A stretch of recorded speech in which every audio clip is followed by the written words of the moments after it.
بسم الله الرحمن الرحيم. واتل عليهم نبأ إبراهيم إذ قال لأبيه وقومه ما تعبدون قالوا نعبد أصناما فنظل لها عاكفين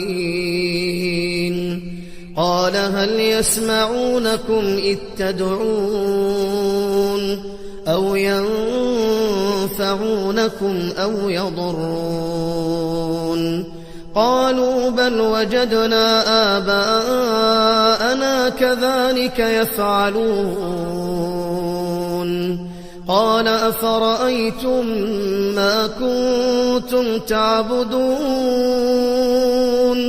أنتم وآباؤكم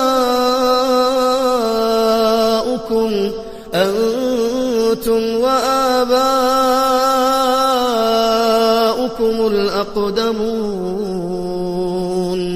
فإنهم عدو لي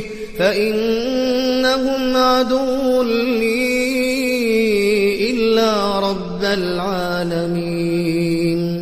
الذي خلقني فهو يهدين والذي هو يطعمني ويسقين وإذا مرضت فهو يشفين والذي يميتني ثم يحيين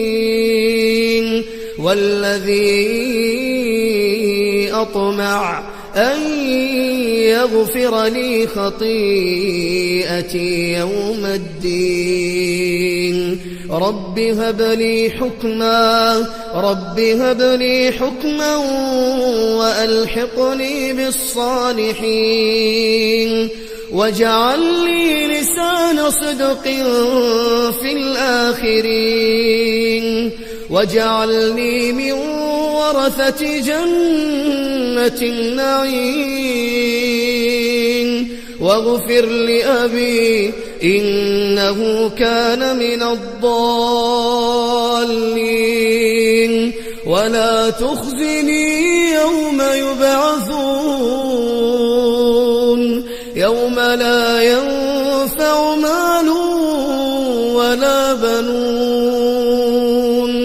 إلا من أتى الله بقلب